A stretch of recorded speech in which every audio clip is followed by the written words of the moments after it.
نحمدہ و نصلی علی رسولہ الکریم اما بعد فاعوذ باللہ من الشیطان الرجیم بسم اللہ الرحمن الرحیم رب اشرح لی صدری ویسر لی امری واحلل عقدۃ من لسانی یفقہوا قولی واجعل لی وزیرا من اہلی آمین یا رب العالمین۔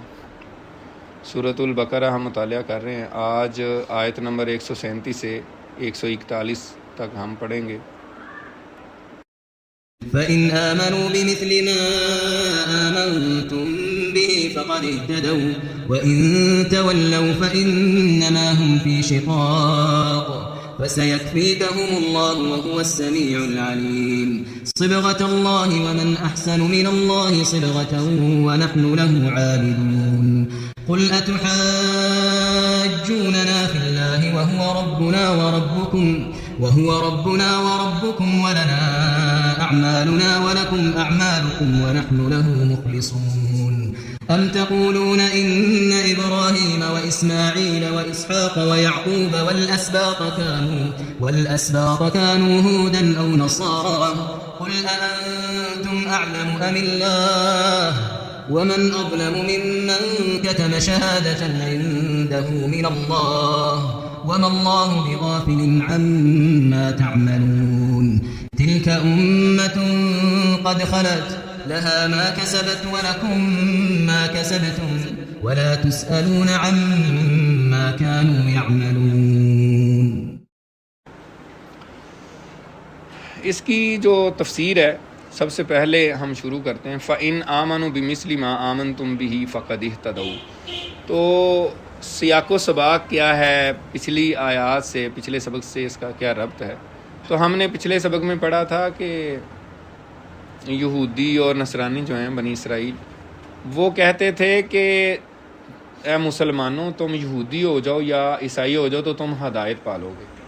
تو اس کا یہاں پہ جواب دیا جا رہا ہے کہ فَإِنْ آمَنُوا، پس اگر یہ یہود و نصارہ اگر ایمان لے آتے ہیں بِمِثْلِ، اس طرح، اس کی مثال، ما آمنتم بِهِ، جس طرح تم ایمان لائے ہو، یعنی جس طرح حضور پاک اور صحابہ کرام ایمان لائے ہیں۔ ظاہر ہے باقی تو صحابہ کرام حضور پاک پر ایمان ہے، ویسے وقت کا نبی جو ہے وہ سب سے پہلے اپنے آپ پر ایمان لاتا ہے کہ میں اللہ کا رسول ہوں اور اللہ ایک ہے، یعنی ساری ایمانیات کی جو باتیں ہیں۔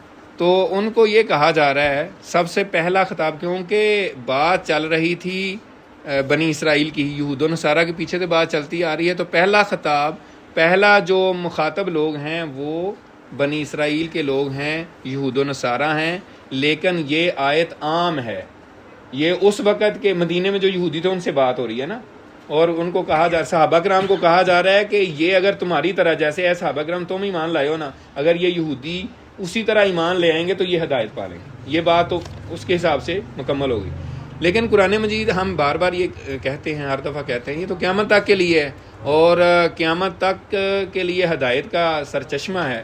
تو اس وجہ سے جو کوئی بھی قوم ہے، خواہ وہ عیسائی ہیں، خواہ یہودی ہیں، خواہ ہندو ہیں، خواہ دہریے ہیں، دنیا کی مجوسی ہے، کوئی بھی قوم ہے غیر مسلم، اگر وہ ایمان لائے تو ان کو کہا جا رہا ہے کہ اسی طرح کا ایمان لانا ہوگا جیسے صحابہ کرام لائے تھے، ٹھیک ہے نا۔ تو یہ پھر عام جب ہو جاتی ہے، یعنی شان نزول کسی آیت کا، جیسے ابھی میں نے بتایا کہ یہ تو اس وقت کے لحاظ سے تھا، بنی اسرائیل کے لیے تھا، ٹھیک ہے، یہود و نصارہ کے لیے تھا، لیکن یہ قیامت تک کے لیے ہے، تو اب قیامت تک کے لیے پوری دنیا کے لیے ہے قرآن مجید۔ ہمارا دین تو ساری دنیا کے لیے زمان و مکان سے ماورا ہے، ٹھیک ہے نا، independent of time and space ہے۔ تو اب قیامت تک جو بھی کوئی قوم ہے اس کے لیے بھی یہ خطاب ہے کہ فَإِنْ آمَنُوا، پس اگر وہ لوگ، کوئی بھی کافر جو ہیں، ایمان لائیں بِمِثْلِ مَا آمَنْتُمْ بِهِ، جس طرح صحابہ کرام ایمان لائے تھے، فَقَدِ اهْتَدَوْا، تو پاس انہوں نے ہدایت پا لی۔ اچھا، اب یہاں سے ہمارے لیے، مسلمانوں کے لیے بھی اس میں بڑا سبق ہے اور بڑا قابل غور ہے۔ ہم غیر مسلموں کے لیے تو یہ بات کر رہے ہیں کہ وہ اس طرح کا ایمان لائیں جیسے صحابہ کرام ایمان لائے، لیکن اگر مسلمانوں میں ہی کچھ لوگ جو ہیں نا وہ ایسے کام کریں جو صحابہ کرام نے نہیں کیے، یا ایسی چیزیں کریں دین کے اندر جو صحابہ کرام نے نہیں کیں، اور ان کے شاگردوں، یعنی صحابہ کرام حضور پاک کے شاگرد ہیں اور پھر صحابہ کرام کے شاگرد تابعین ہیں، ان کے شاگرد تبع تابعین ہیں، تو وہ بھی پھر دیکھنے کی ضرورت ہوگی کہ کیا ان کی جو ایمانیات ہے یا ایسے جو کام کر رہے ہیں وہ پھر درست کیسے ہو سکتے ہیں جو صحابہ کرام کے ایمان سے ہٹ کے ہوں، یعنی ان کے طور طریقوں سے ہٹ کے ہوں. تو اس حوالے سے سب سے پہلے تو محبت رسول کی بات ہے. صحابہ کرام کے بارے میں، یعنی صحابہ کرام جو ہیں وہ حضور پاک صلی اللہ علیہ وسلم سے کتنی محبت کرتے تھے. یہاں پہ بھی دو پہلو بڑے اہم ہیں. افراط و تفرید کا جو مسلمانوں میں معاملہ چل رہا ہے آج کے دور میں محبت رسول کے حوالے سے، کچھ لوگ محبت رسول کو اتنا ہائی لائٹ نہیں کرتے، وہ اتنا اس کو ضروری نہیں سمجھتے عام طور پہ. اور خدا نخواستہ بعض ایسے لوگ ایسے یعنی گزرے ہیں جنہوں نے ایسی باتیں کر دی ہیں کہ اللہ کے رسول مطلب وہ ایسے ہی ہیں جیسے بڑا بھائی، یا اس طرح نعوذ باللہ ایسی باتیں کی ہیں، یعنی عام انسان ہیں وہ، آپ اتنا ان کو. ٹھیک ہے، دونوں باتوں کا خیال رکھنے کی ضرورت ہے، نہ غلو ہو اور نہ یہ ہو. تو صحابہ کرام کو دیکھنا پڑے گا، ہمارے لیے وہ معیار ہیں. کرائٹیریا کون ہے؟ صحابہ کرام. حضور پاک سے وہ کیسے محبت کرتے تھے؟ تو صحابہ کرام جتنی حضور پاک سے محبت کرتے تھے ہم سوچ بھی نہیں سکتے. ہم یہاں بیٹھ کے دعوے تو کر سکتے ہیں لیکن وہ کام نہیں کر سکتے. صحابہ کرام نے تو اپنی جانیں حضور پاک کے لیے قربان کر دیں، اللہ کے لیے کی لیکن حضور پاک کے حکم پہ کی. ٹھیک ہے، اور اس پہ بڑا مشہور کسی کا شعر بھی ہے نا کہ حسن یوسف پہ کٹی مصر میں انگشت زنا، سر کٹاتے ہیں تیرے نام پہ جوانان عرب. یعنی حسن یوسف پہ تو عورتوں نے اپنی انگلیاں کٹوا لی تھیں، لیکن حضور پاک کو مخاطب کر کے کہ آپ کے نام پہ تو جوانان عرب سر کٹاتے ہیں. تو یہ محبت رسول. اچھا، پھر اس کے بعد روایات احادیث میں ہم دیکھیں تو ایسے واقعات ہیں. صلح حدیبیہ کا موقع ہے اور جب حضور پاک اور 1500 صحابہ کو یا 1400 کے قریب صحابہ تھے جتنے، تو ان کو جب عمرہ کرنے گئے تو عمرہ کرنے نہیں دیا گیا، روک لیا مشرکین مکہ نے. وہ کہہ رہے تھے ہم شہر میں داخل نہیں ہونے دیں گے. تو اس پہ وہاں پہ صلح ہوئی.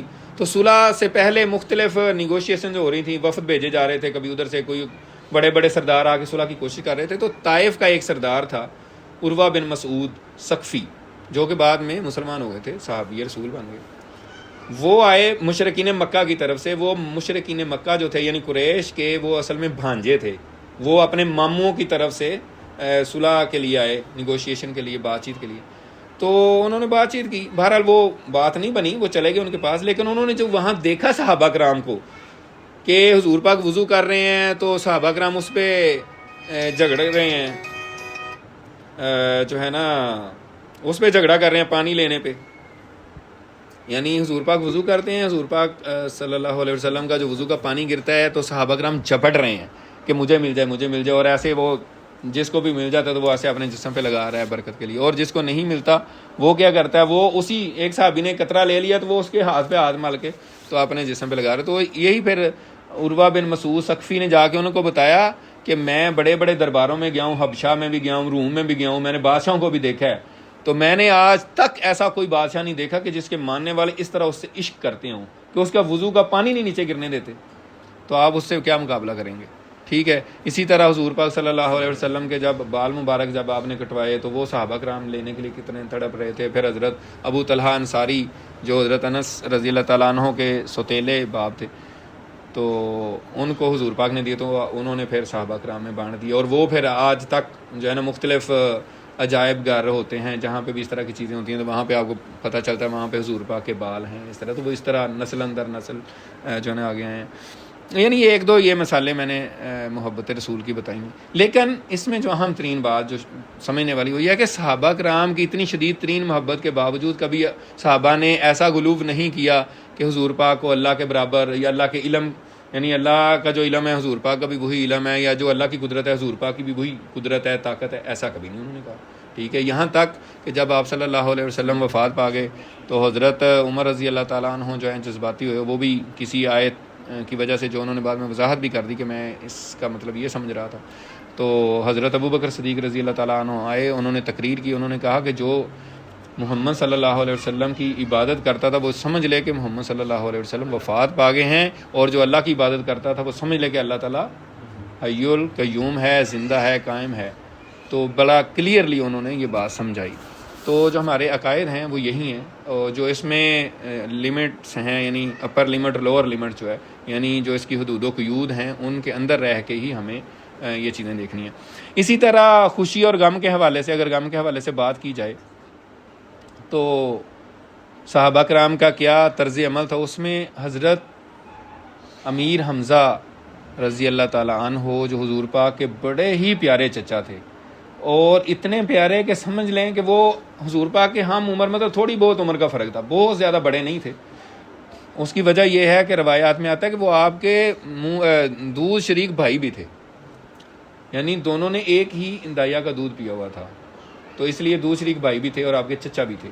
تو وہ جب ان کی تاریخ تو یہ ہے نا کہ حضور پاک صلی اللہ علیہ وسلم سے ان کو کتنی محبت تھی. ایک دفعہ ابو جہل جو فرعون تھا امت مسلمہ کا، حضور پاک صلی اللہ علیہ وسلم نے فرمایا کہ ہر امت میں فرعون ہوتا ہے، میری امت کا فرعون جو ہے یہ ابو جہل. تو اس نے ایک دفعہ، کیونکہ آپ صلی اللہ علیہ وسلم پر زیادتیاں تو وہ کرتے تھے، ایک دفعہ حضور پاک گزر رہے تھے تو اس رستے میں وہ آ گیا، تو اس نے آپ صلی اللہ علیہ وسلم کو برا بلا کہا، گالیاں بھی دیں اس طرح. تو آپ صلی اللہ علیہ وسلم نے برداشت کی. لیکن ایک جو ہے نا وہ لونڈی جو ہے وہ دیکھ رہی تھی، تو حضرت حمزہ جو ہے نا وہ شکار کرنے جاتے تھے، یہ شکار کر کے واپس آ رہے تھے، تو اس نے بتا دیا کہ آپ کے بھتیجے کو تو اس طرح ابو جہل نے گایا اور اس طرح زیادتی کی اور اس طرح. انہوں نے کہا اچھا. وہ سیدھا گئے خانہ کعبہ کے پاس جہاں قریش کے سردار بیٹھتے تھے، ابو جہل بھی ادھر بیٹھا ہوا تھا. تو انہوں نے جا کے اس کے پاس پہنچ کے نہ کچھ پوچھا نہ کچھ بتایا، جا کے زور سے اس کے سر میں کمان ماری اور اس کا سر پھٹ گیا، خون بہنا شروع ہو گیا. اور بنو مخزوم جو ہے وہ بنو مخزوم قبیلے کا تھا، جو کہ بہت یعنی بنو ہاشم کے مقابلے کا قبیلہ تھا، بڑا سٹرونگ تھا. ولید بن مغیرہ اس کا سردار ہے اور بہت مشہور تھا. تو اس کے قبیلے کے لوگ لگے حملہ کرنے، تو اس نے خود منع کیا. اس نے کہا نہ میں نے واقعی ایسا کیا تھا، تو آپ حملہ نہ کریں ان پہ، کوئی بس ٹھیک ہے، کچھ نہیں کر سکا. تو یہ حضرت حمزہ رضی اللہ تعالیٰ عنہ پھر اسی وقت یہ ایمان بھی لے آئے، پھر مسلمانوں کو تقویت پہنچی، پھر حضرت عمر بھی ایمان لائے، تو پھر انہوں نے خانہ کعبہ جا کے نماز پڑھنی شروع کی. تو بعد میں آگے بتانا چاہ رہا ہوں کہ پھر مدینے میں جب آگے ہجرت کر کے، تو غزوہ بدر میں سب سے زیادہ تباہی جو کافروں کی مچائی تھی، کافروں کو تباہ کر کے رکھ دیا تھا، وہ کون تھے؟ یہی کمانڈر ان چیف تھے حضرت حمزہ رضی اللہ تعالیٰ عنہ. کیونکہ انہوں نے عتبہ بن شیبہ کو بھی قتل کر دیا، اس کے بھائی کو بھی قتل کرنے میں ہیلپ کی. اور بعد میں جب یہ تو مبارزت جب علیحدہ لڑتے ہیں اس وقت کی بات ہے، پھر جب جنگ ہوئی تو پھر انہوں نے ان کو جس طرح یعنی کہ قتل و غارت کی، جب جنگ ہو رہی تھی تو ان کو مارا. تو اس پہ کیونکہ جو ابو سفیان تھا، اس کی بیوی جو ہند تھی، اس کے 4 گھر کے افراد جو ہے نا وہ اس جنگ میں مارے گئے تھے. اس کا باپ عتبہ بن ربیعہ، اس کا چچا شیبہ بن ربیعہ، اور اس کا جو ہے نا بھائی، ٹھیک ہے، اور اس کا بیٹا، 4 بندے اس کے گھر کے مارے گئے تھے. تو اس نے وحشی ایک بندہ تھا، غلام تھا، جو بعد میں وہ بھی مسلمان ہو گئے. تو اس کو جبیر بن مطعم جو ہے نا اس کا یہ غلام تھے وحشی جو ہے، تو اس کو وہ نیزہ میں بڑے ماہر تھے. تو اس کو کہا کہ آپ نے اب جنگ ہو تو حمزہ کو قتل کرنا ہے، تو ہم تمہیں آزاد کر دیں، ٹھیک ہے. اور یہ سارے اس نے بتایا، یہ میرے پاس جو زیور ہے یہ سارا تمہارا. تو پھر غزوہ احد ہوا، اس میں جنگ ہوئی، مسلمانوں نے شروع میں ان کو شکست بھی دے دی، لیکن مسلمانوں کی اپنی غلطی کی وجہ سے پھر دوبارہ وہ واپس آئے. تو پھر اسی وحشی نے حضرت حمزہ رضی اللہ تعالیٰ عنہ کو شہید کر دیا. اور پھر یہی عورت جو ہند تھی ابو سفیان کی بیوی، اس نے جا کے ان کا حضرت حمزہ کا رضی اللہ تعالیٰ عنہ کا کلیجہ چیر کے، مطلب سینہ چیر کے کلیجہ چبایا، جو اس نے قسم کھائی تھی.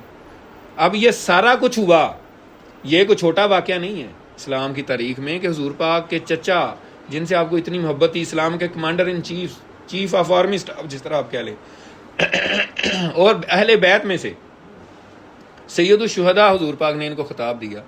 لیکن اس کے بعد کبھی صحابہ کرام نے کوئی اجتماعی جو ہے نا کوئی غم منانے کے لیے آپ نہیں نکلے کہ گھوڑوں پہ اور اونٹوں پہ صحابہ کرام سارے جمع ہو کے باہر مدینے کے روڈوں پہ نکلے ہوں کہ حمزہ کے غم میں ہم جو ہے نا یہ منا رہے ہیں. ایسا انہوں نے نہیں کیا. تو بات یہاں صرف ایک بات سمجھانی ہے کہ صحابہ کرام کا جو ایمان تھا، جو طریقہ کار تھا، وہی ہمارے لیے سند ہے اور وہی اختیار کرنا چاہیے. تو یہ ایک بہت بڑی مثال ہے. اسی طرح حضور پاک صلی اللہ علیہ وسلم کی پیدائش کا بھی صحابہ کو پتہ تھا، اور صحابہ جتنے حضور پاک سے محبت کرتے تھے، اگر ایسا ہی کوئی مطلب جلوس نکالنے کی، محبت کا اظہار کرنے کی مطلب کوئی ضرورت ہوتی یا حضور پاک نے تعلیم دی ہوتی تو وہ بھی اس طرح کرتے. تو اس میں بہرحال صحابہ کرام کے طریقے کو اپنانے کی ضرورت ہے. آج کا اصل موضوع ہی خاص طور پہ یہ ہے. اسی طرح جو آگے بات نکلتی ہے تو اس میں یہ ہے کہ نبی اکرم صلی اللہ علیہ وآلہ وسلم نے اپنے بارے میں فرما دیا، قرآن مجید میں بھی اللہ تعالیٰ نے فرمایا کہ خاتم النبیین، آپ کے بعد کوئی نبی نہیں ہے، اور اسی طرح آپ صلی اللہ علیہ وسلم نے فرمایا کہ میرے بعد کوئی نبی لا نبی بعدی۔ آپ نے فرمایا، آپ بڑی مشہور حدیث ہے کہ اگر میرے بعد کوئی نبی ہوتا تو عمر ہوتے، مطلب یہ ہے کہ میرے بعد کوئی نبی نہیں ہے۔ لیکن آج کے دور میں آپ دیکھیں، بعد میں بھی دیکھیں کہ کئی لوگوں نے نبوت کا دعویٰ کر دیا، اور آج کے دور میں لوگوں نے ایسی ایسی اختراعیں گھڑ لیں کہ نہیں ایک ذلی نبی ہوتا ہے یا بزوری نبی، پتہ نہیں کیا کیا ٹرمیں استعمال کر لی، نہیں یعنی کہ وہ نبی کا کوئی عکس ہے، یا ایسے فضول قسم کی، یعنی مرزا قادیانی کو جسٹیفائی کرنے کے لیے ایسی ایسی چیزیں کی۔ تو یہاں پہ بھی یہ بات بتانی ہے کہ ایسی کوئی بات نہیں ہے، ٹھیک ہے۔ صحابہ کرام نے اگر کسی کو بعد میں حضور پاک کے بعد نبی ماننا ہوتا تو مسیلمہ کذاب کو مان لیتے، اسود انسی کو مان لیتے، اور جتنے بھی جھوٹے نبوت کے دائی تھے سب کے خلاف صحابہ نے جہاد کیا ہے۔ اور مسیلمہ کذاب جو ہے وہ اتنا بڑا پاورفل ہو گیا تھا، اس کا قبیلہ نجد میں تھا جو کہ مکہ مدینہ سے بہت فاصلے میں مشرق کی طرف تھا، اور بہت ہی بڑا قبیلہ تھا جو ہے نا، بنو حنیفہ قبیلہ تھا، یمامہ شہر تھا اس کا، جہاں پہ آج ریاض شہر ہے۔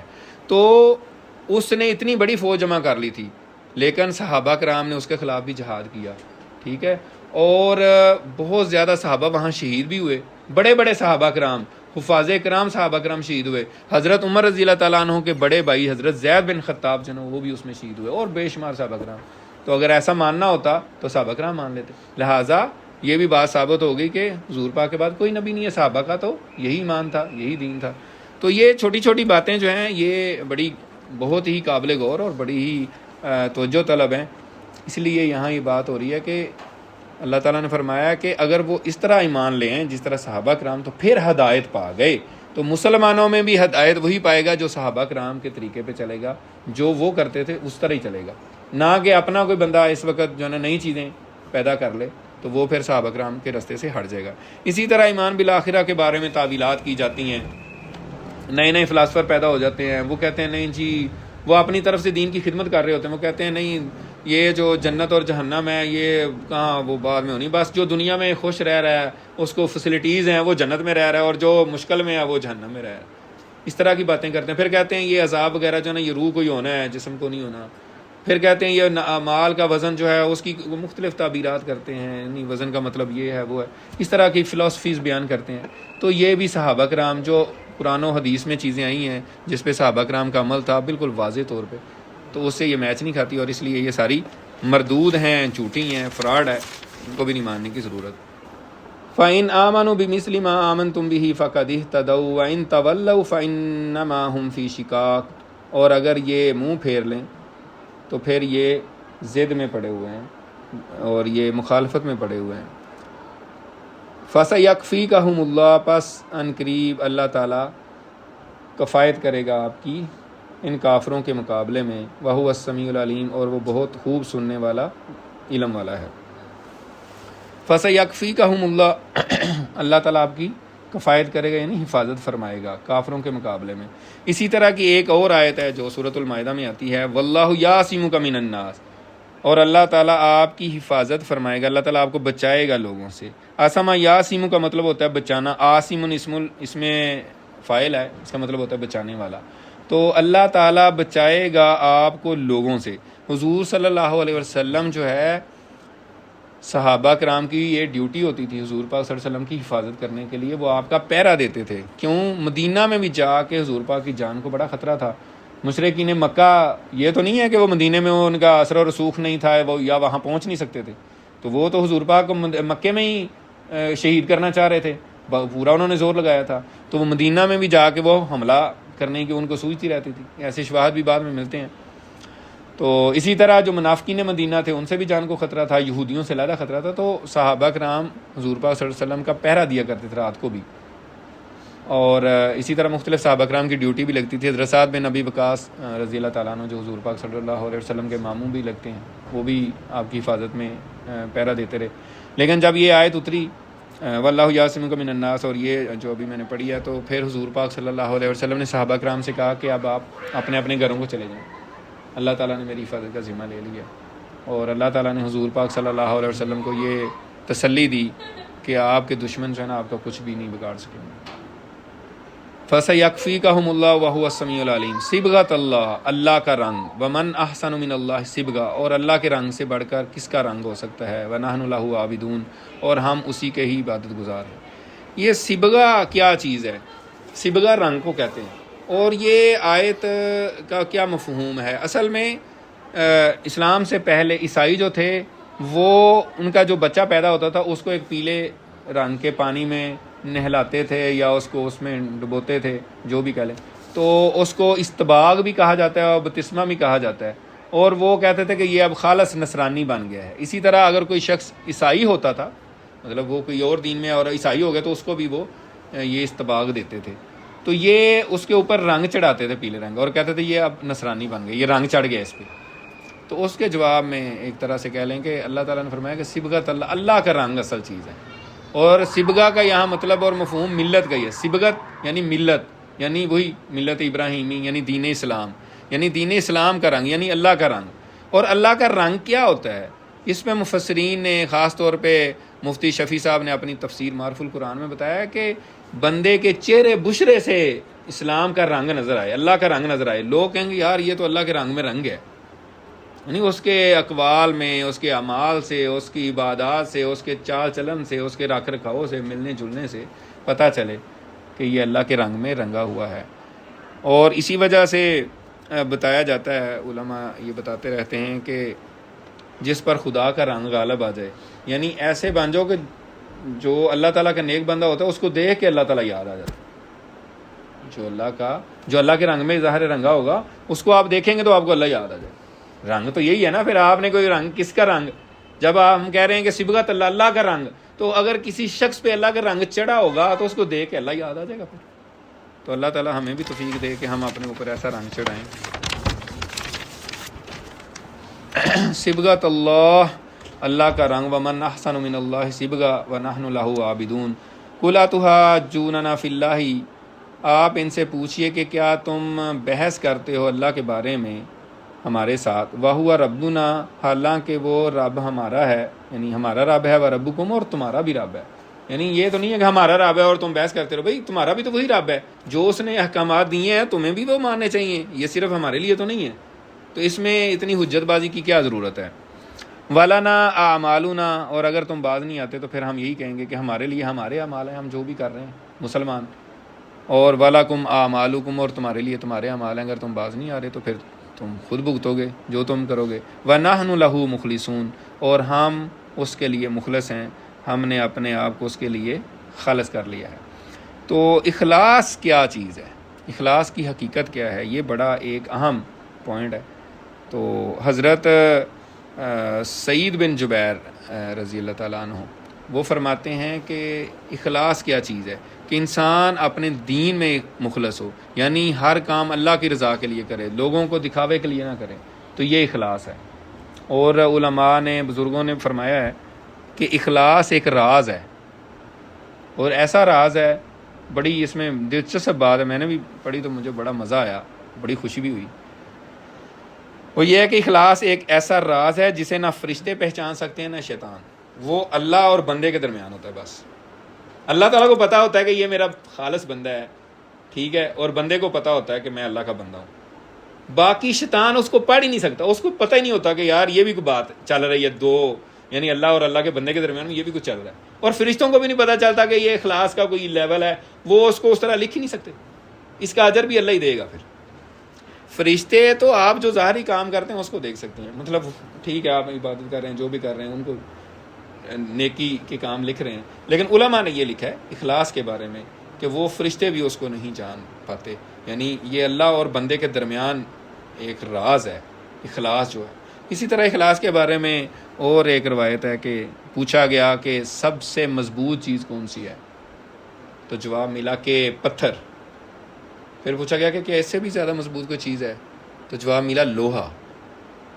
یہ پہلے بھی کہیں ہم نے درس میں بات کی تھی۔ پھر سوال ہوا کہ لوہے سے بھی کوئی مضبوط چیز ہے، تو بتایا گیا کہ آگ، جو لوہے کو بھی گرم کر دے، مطلب پگھلا دیتی ہے۔ پتھر سے مضبوط لوہا ہے، جو لوہے پتھر کو توڑ دیتا ہے، تھوڑا مارے ہیں تو ٹوٹ جاتا ہے، لوہے کا تھوڑا ہوتا ہے، ٹھیک ہے۔ اب لوہے سے مضبوط آگ ہے، جو کیا کرتی ہے، آگ جو ہے نا لوہے کو پگھلا کے ایسے وہ لیکوڈ فارم میں کنورٹ کر دیتی ہے، آگ کا مطلب تو ہے نا جتنی بھی ٹمپریچر 1000 ڈگری پہ لے جائیں گے 2000 پہ لے جائیں گے تو وہ بھی پگھل جائے گا. پگھل کیا پگھلنے سے آگے بھی وہ لیکوڈ سے گیس میں بھی کنورٹ ہو جائے گا, وہ آگے ڈیٹیلز ہیں بہرحال. اچھا پوچھا گیا کہ کیا آگ سے بھی زیادہ کوئی طاقتور چیز ہے, تو فرمایا گیا پانی.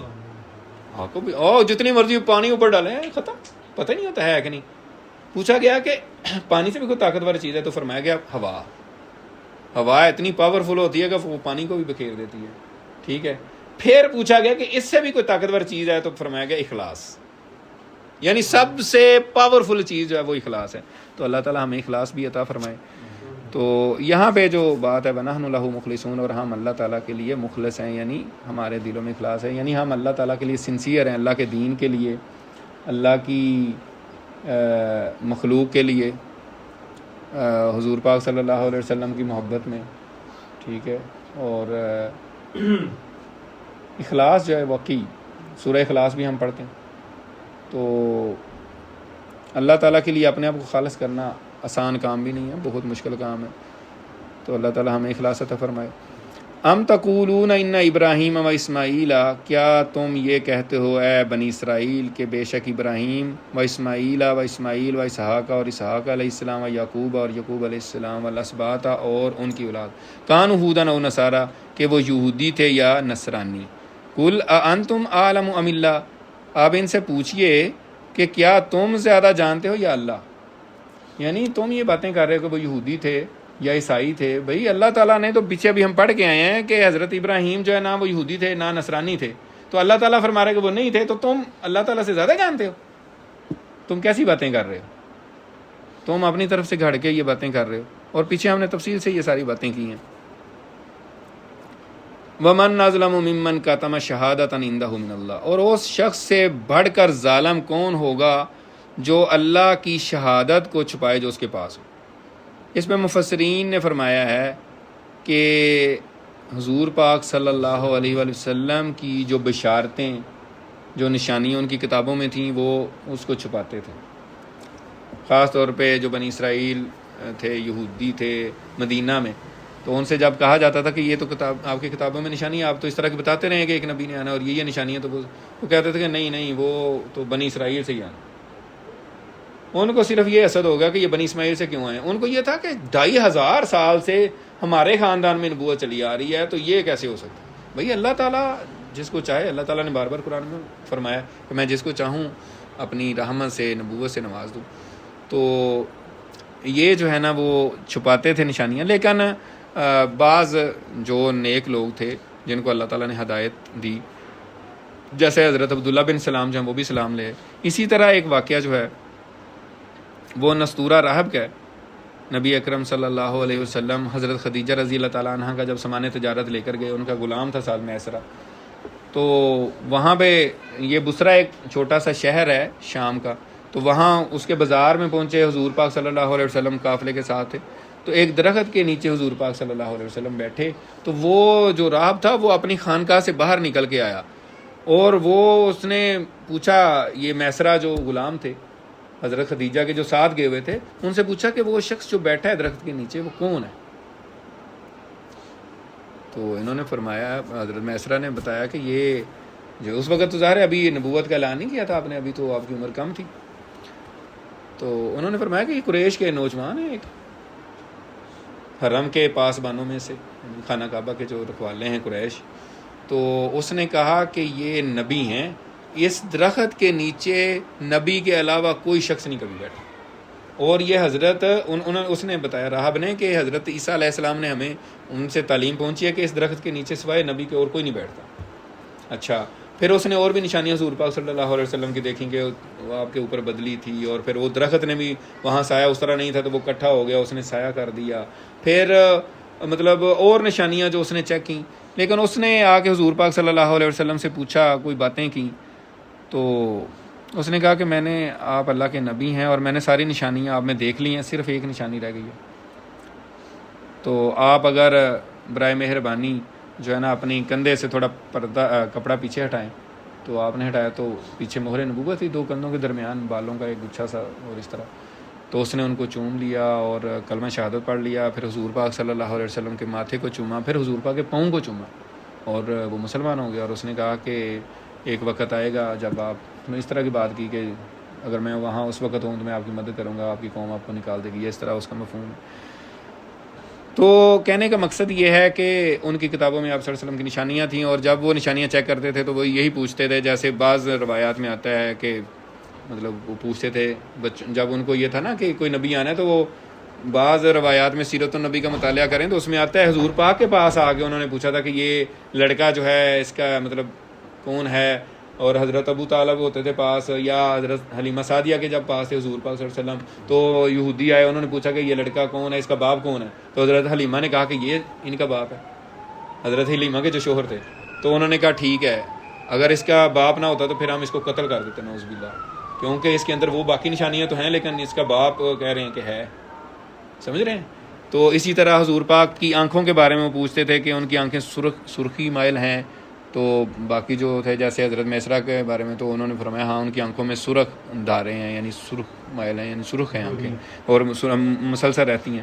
تو اسی طرح ایک کھجوروں کے شہر میں ہجرت کریں گے. اس طرح کی نشانیاں تورات میں, انجیل میں اور آسمانی کتابوں میں موجود تھیں, لیکن یہ چھپا لیتے تھے اور بتاتے نہیں تھے. تو یہاں یہ بات کی جا رہی ہے, وَمَنْ أَظْلَمُ مِمَّنْ كَتَمَ شَهَادَةً عِنْدَهُ مِنَ اللَّهِ, اور اس سے بڑا ظالم کون ہے جو اللہ کی شہادت کو جو ہے چھپاتا ہے جو اس کے پاس ہے. وَمَا اللَّهُ بِغَافِلٍ عَمَّا تَعْمَلُونَ, اور اللہ تعالیٰ غافل نہیں ہے جو تم کرتے ہو. تِلْكَ أُمَّةٌ قَدْ خَلَتْ, یہ ایک جماعت تھی, یہ ایک گروہ تھا لوگوں کا جو گزر چکا. لَهَا مَا كَسَبَتْ, ان کے لیے وہ ہے جو انہوں نے کمایا. وَلَكُمْ مَا كَسَبْتُمْ, اور تمہارے لیے وہ ہے جو تم کماؤ گے. یہ ہم سب کے لیے بھی ہے, یعنی ہم پچھلے لوگوں کی اگر بات پڑھ رہے ہیں تو ان کا قصہ ان کے ساتھ چلا گیا جو انہوں نے کمایا, اور ہمارے لیے وہ ہے جو ہم کمائیں گے. وَلَا تُسْأَلُونَ عَمَّا كَانُوا يَعْمَلُونَ, اور تم سے نہیں پوچھا جائے گا وہ کیا کیا کرتے تھے. یہ آیت پہلے بھی آ چکی ہے, دوبارہ آئی ہے, اور اس پہ مفسرین نے کہا ہے کہ یہ یعنی تاکید کے لیے آئی ہے دوبارہ سے.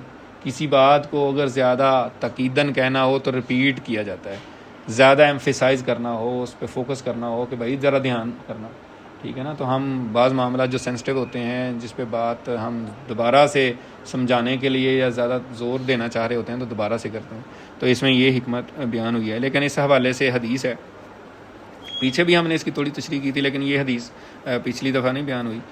اس میں یہ ہے کہ حسب نسب کام نہیں آئے گا قیامت کے دن, جو اس سے متعلق ہے. یعنی نبی پاک صلی اللہ علیہ وسلم کی حدیث ہے, معرف القرآن میں مفتی شفیع صاحب رحمۃ اللہ علیہ نے بیان کی ہے کہ جس شخص کو اس کے عمل نے پیچھے ڈالا اس کو اس کا نسب آگے نہیں بڑھا سکتا.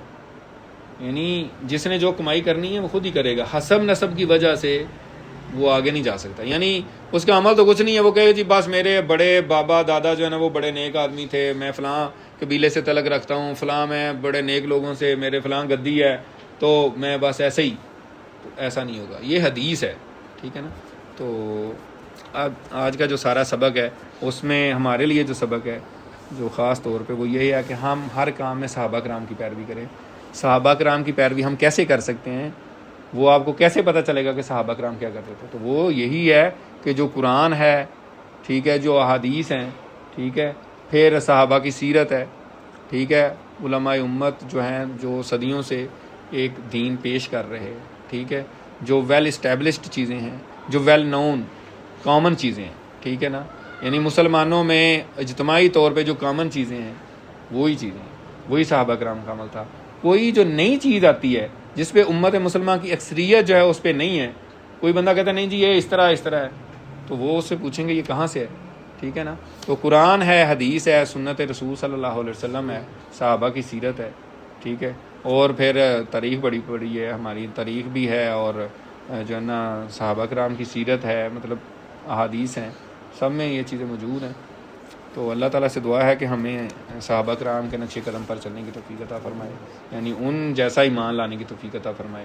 ویسے ہمارے لیے تو حضور پاک کا ہی اسوہ حسنہ جو ہے نا وہ قابل عمل ہے اور ہمارے لیے وہی نمونہ ہے, ٹھیک ہے. لیکن حضور پاک کے شاگردوں کا جو نمونہ ہے, جو ایز اے ہول اجتماعی طور پہ صحابہ کرام کا جو رویہ تھا, وہ مثال سے ہمارے لیے سامنے ہے. کیونکہ حضور پاک کے بارے میں ہم کہہ سکتے ہیں وہ تو اللہ کے نبی تھے, وہ اس طرح تھا, لیکن صحابہ کرام تو فالوور تھے, تو وہ ہمارے لیے بڑی ایک جو ہے نا نشانی ہے اور عمل کا جو ہے نا ہمارے لیے ثبوت ہے کہ ہم اس طرح ہی ہم بھی فالو کر سکتے ہیں. تو اللہ تعالیٰ سے دعا ہے کہ اللہ تعالیٰ ہمیں عمل کرنے کی توفیق عطا فرمائے جو کچھ پڑھا سنا ہے.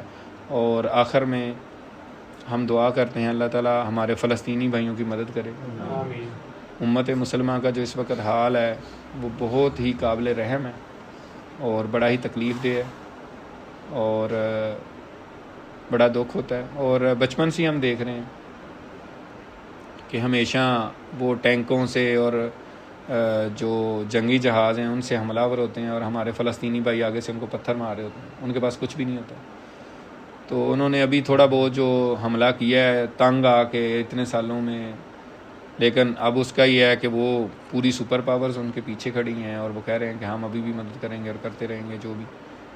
تو اللہ تعالیٰ سے دعا ہے کہ ہمارے فلسطینی اور مسلمان ملک جو ہیں وہ پتہ نہیں کیا پی کے سوئے ہوئے ہیں، ٹھیک ہے، اور بالکل ہی مسلمانوں میں غیرت نام کی کوئی چیز نظر نہیں آتی. تو اللہ تعالیٰ ہمارے فلسطینی بھائیوں کی ہیلپ کرے، ان کی مدد کرے، غیبی مدد کرے، ان کے لیے معاملات آسان کرے، ان کی جو ہے نا اپنی جناب خاص سے مدد اتارے، اور ہمیں بھی ہم سے جو کچھ ہو سکتا ہے ہمیں بھی کرنے کی توفیق عطا فرمائے. وآخر دعوانا الحمدللہ رب العالمین.